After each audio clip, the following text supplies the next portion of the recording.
Ahí ya, viajeras y viajeros de los 7 reinos, soy Maglor y hoy en Crónicas de Poniente repasaremos las características, entrenamiento, jerarquía e historia de uno de los cuerpos de élite más disciplinados del mundo conocido de Hielo y Fuego, el gran ejército de libertos que conforma el grueso de la fuerza militar de Daenerys Targaryen, los Inmaculados de Astapor. Vendidos a lo largo de los siglos en la Ciudad Roja antes de la llegada de la Madre de Dragones, estos esclavos eunucos han sido utilizados en las ciudades libres como guardia personal de magísteres, arcontes y dinastas, y en casos como la ciudad libre de Qohor, también como parte de la guardia urbana. Los bondadosos amos de Astapor los eligen entre los esclavos cuando aún son jóvenes, valorando su estatura, velocidad y fuerza. Empiezan su entrenamiento al cumplir los 5 años y desde entonces entrenan a diario desde el amanecer hasta el ocaso, perfeccionando sus habilidades hasta que dominan como maestros el arte de la espada corta, el escudo y las 3 lanzas. Se les somete a un entrenamiento tan riguroso que solo sobrevive 1 de cada 3 niños, y los que lo hacen afirman que el día en que se ganan el casco de bronce con la púa es cuando ha pasado lo peor, porque ninguna misión que les encomienden será jamás tan dura como el entrenamiento. En este largo proceso se anula su identidad, así como cualquier rastro de amor por sí mismos, y se les exige un grado de obediencia que raya la demencia.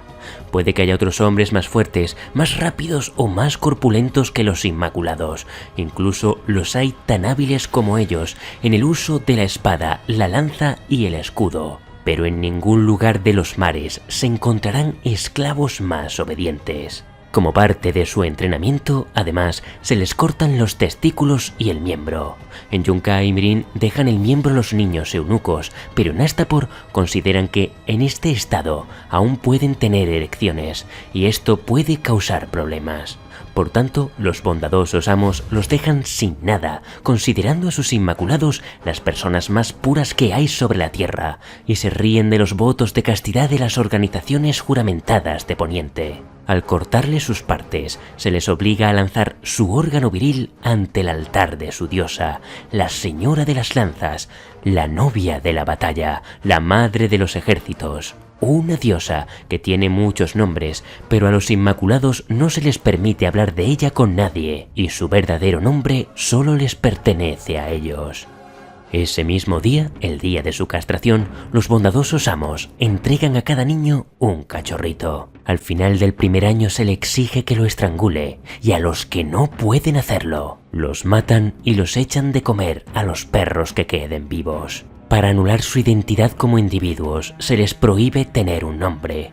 Todos los días, al anochecer, los discos con los nombres se guardan en un barril vacío, y al amanecer, cada Inmaculado recoge uno al azar.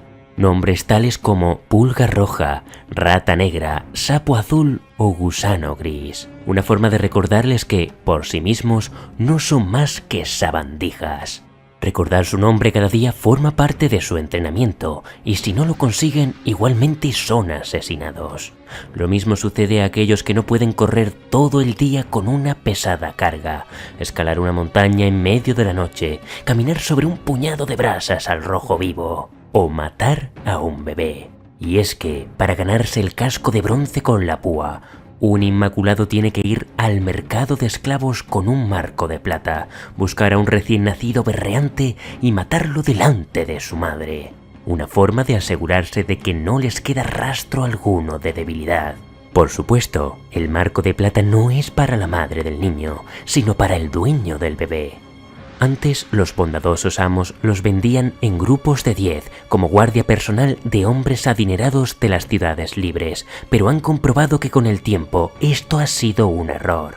En grupos tan reducidos, los Inmaculados se mezclan con otros esclavos y hombres libres, y pronto olvidan lo que son. Por esa razón, no es de extrañar encontrar a Inmaculados domésticos en las ciudades libres que llevan una vida de servicio tranquila, lo que les conduce en muchos casos a llegar a la vejez en un estado de obesidad, siendo la comida el único placer que pueden experimentar en la vida. Una reputación que los bondadosos amos de Astapor se han propuesto limpiar. Ahora no los venden en decenas, sino en cientos o en miles. Su entrenamiento y tácticas militares están inspiradas en el antiguo imperio de Ys, dando un carácter a los Inmaculados similar al de los hombres libres que ingresaban en sus filas, es decir, obedientes, leales y valientes. Son, por tanto, según los bondadosos amos, las nuevas legiones del antiguo Ys. Una vez finalizado el proceso de entrenamiento, demuestran una gran destreza marcial y, a diferencia de otros soldados o mercenarios, no tienen interés alguno en la violación o los saqueos, teniendo como únicas posesiones sus propias armas. Visten un casco de bronce terminado en punta e inicialmente no tienen rangos oficiales, pues no están formados para mandar, sino para obedecer. Sin embargo, una vez que los Inmaculados son liberados por Daenerys y estos eligen libremente servirla como su fuerza militar, sí que aparece una jerarquía de oficiales. Un Inmaculado de rango base tiene un casco de bronce terminado en punta, mientras que un oficial como Gusano Gris tiene 3 púas en su casco. Precisamente, Gusano Gris es el Inmaculado más conocido de todos y gracias a la serie Juego de Tronos, también un personaje muy apreciado por el fandom. En las novelas de George R.R. Martin, sin embargo, no tiene tanta presencia como en la serie y no es fácil encontrar una descripción de él. Gracias, eso sí, a su contacto con los ilustradores, Martin nos ha dejado una descripción extraoficial del personaje. Se trata de un joven cercano a los 20 años. Como eunuco, su rostro es suave, sin rastro de vello facial. Está en buena forma, pero no tiene el aspecto físico de un culturista, sino más bien un tipo cuadrado, sólido y fornido, de estatura media y cabello castaño corto. Ser Jorah Mormont lo instruyó en las dotes de mando, y dado que el día en que fue liberado por Daenerys Targaryen su nombre era Gusano Gris, lo consideró un nombre con buena fortuna y lo conservó de ahí en adelante. Martin añade en su descripción que los Inmaculados están entrenados para ser muy pulcros, por lo que su uniforme y equipo, aunque son sencillos y sin adornos, están siempre impecables. Tiene un rostro serio, al borde de la solemnidad, pero carente de toda emoción, algo propio de los Inmaculados. Y es que otra característica de los Inmaculados es que no sienten dolor. Desde el día en que los castran, durante cada comida, beben lo que llaman el vino del valor, una sustancia hecha a base de belladona, larvas de mosca de sangre, raíz de loto negro y otros ingredientes arcanos. Cada año que pasa sienten menos, lo que los hace, a ojos de los bondadosos amos, más valerosos en batalla e inmunes a la tortura. Por tanto, los secretos de su amo siempre estarán a salvo.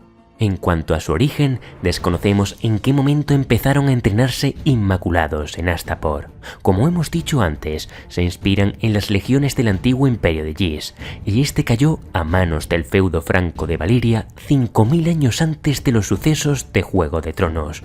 Por lo tanto, la aparición de estos esclavos guerreros eunucos debe ser posterior a este periodo.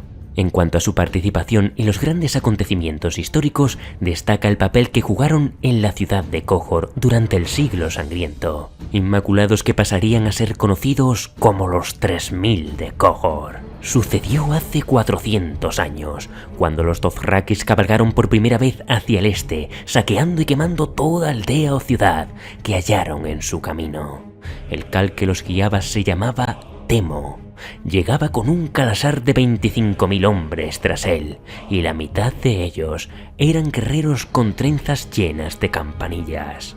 Los cohorienses sabían que Temo se aproximaba, reforzaron sus murallas, duplicaron el número de sus guardias y contrataron además a 2 compañías libres, los Banderas Luminosas y los Segundos Hijos. Y casi como si se les hubiera ocurrido a última hora, mandaron a un hombre a Astapor a comprar 3000 Inmaculados. No obstante, la marcha de regreso a Qohor fue muy larga, y cuando se aproximaron, vieron el polvo y el humo, y oyeron el retumbar lejano de la batalla. Cuando los Inmaculados llegaron a la ciudad, el sol se había puesto. Lobos y cuervos se daban un festín bajo las murallas, con los restos de los pesados caballos de los cohorienses.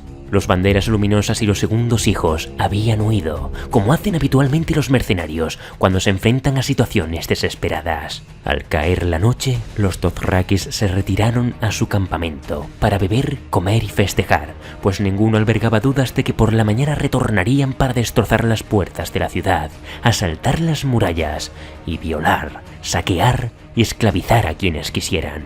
Pero cuando llegó la aurora, y Temu y sus jinetes de sangre sacaron a su calasar del campamento, encontraron a los 3000 Inmaculados desplegados ante las puertas, con el estandarte de la cabra negra tremolando sobre sus cabezas. Podrían haber atacado fácilmente a una fuerza tan pequeña por los flancos, pero ya conocemos a los Dothrakis. Aquellos eran hombres de a pie, y los hombres de a pie solo sirven para aniquilarlos. Cuando los señores de los caballos se lanzaron a la carga, los Inmaculados unieron sus escudos, bajaron las lanzas y se mantuvieron firmes. Contra 20.000 guerreros vociferantes con campanillas en el cabello, se mantuvieron firmes. 18 veces se lanzaron los Dothrakis a la carga para estrellarse con aquellos escudos y lanzas, como si se tratara de una orilla rocosa. 3 veces ordenó Temu disparar a los arqueros y las flechas cayeron como una lluvia sobre los 3000. Pero los Inmaculados se limitaron a levantar los escudos sobre las cabezas hasta que pasó el chaparrón. Al final, solo quedaron 600, pero en aquel campo yacían muertos 12.000 Dothrakis, incluidos Khal Temu, sus jinetes de sangre, sus Khos y todos sus hijos. En la mañana del cuarto día, el nuevo Khal llevó a los supervivientes ante las puertas de la ciudad en procesión solemne. Uno a uno, todos los hombres se cortaron la trenza y la tiraron a los pies de los 3000. Y desde aquel día, la guardia urbana de Qohor estaría formada únicamente por Inmaculados, cada uno de los cuales porta una lanza de la que cuelga una trenza de cabello humano. La hazaña sería recordada aún después de que concluyera el siglo sangriento, y durante siglos la venta de Inmaculados siguió sucediéndose en el mercado de esclavos de Astapor, hasta que llegamos a los acontecimientos del libro Tormenta de Espadas, a finales del año 299 después de la conquista, momento en el que, por primera vez, un ejército de 8000 Inmaculados al completo es liberado de su yugo y siguen por decisión propia a su libertadora, Daenerys Targaryen. Gracias a ellos, Daenerys tomó la ciudad de Astapor y junto a los Cuervos de la Tormenta tomaron la ciudad de Yunkai y Meereen, donde la Madre de Dragones intenta establecer un gobierno estable para sus nuevos libertos. Como comandante del ejército y miembro del Consejo Privado de la Reina, tenemos al mencionado Gusano Gris, que como hemos dicho, tiene 3 púas en su casco de bronce. En los apéndices del libro Danza de Dragones se nos menciona que Héroe es capitán de los Inmaculados, siendo el segundo al mando, lo que nos hace suponer que, como capitán, su casco debe tener al menos 2 púas. Entre los soldados ordinarios, cuyo casco solo tiene una púa, hay eunucos que proceden de muchas regiones poco beligerantes, como Lhásar o la isla de Naz, como es el caso de los 2 hermanos de Missandei. Estos son Mosador, quien terminaría liderando y entrenando al grupo de libertos conocidos como los Hombres de la Madre, y Marsellen, quien sería asesinado a manos de los hijos de la Arpía. Precisamente este es el primer gran enemigo al que se enfrentan, los hijos de la Arpía, que causan incontables bajas entre las filas de Daenerys, mientras los Inmaculados intentan mantener la paz en las calles de Meereen. Y al final de la novela, tras la desaparición de Daenerys con Drogon, los Inmaculados se preparan para resistir el ataque de los Yunquios, junto a la mano de la reina, Ser Barristan el Bravo. Frente a las murallas, un ejército liderado por los esclavistas de Yunkai, con 70.000 efectivos, se prepara para el ataque, superando 3 veces a la guarnición Targaryen confinada en Meereen. La pregunta ahora es, ¿qué papel desempeñarán los Inmaculados en el futuro de la saga? ¿Cuántos sobrevivirán al poder desplegado por sus antiguos amos? Son preguntas que esperan respuestas en Vientos de Invierno.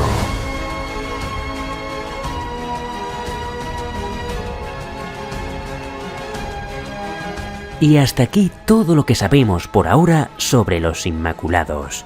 Indudablemente tendremos más datos en las 2 novelas que quedan por publicar. Hasta entonces os recomiendo las crónicas de Ser Barristan Selmy parte 3, donde se incluye un extracto de un capítulo de Vientos de Invierno, y las crónicas de Daenerys Targaryen parte 2, donde narramos la liberación de los Inmaculados de Astapor, y la parte 3, donde desmenuzamos toda la trama de Meereen. Sin más, agradecer como siempre el apoyo incondicional que ofrecen mis espadas leales de Patreon, y recordaros que si queréis apoyar el canal, tenéis los enlaces a la comunidad de Patreon en la descripción. Por supuesto, si te gustó el vídeo, no olvides darle a me gusta, compártelo en tus redes sociales y suscríbete para que sigamos creciendo.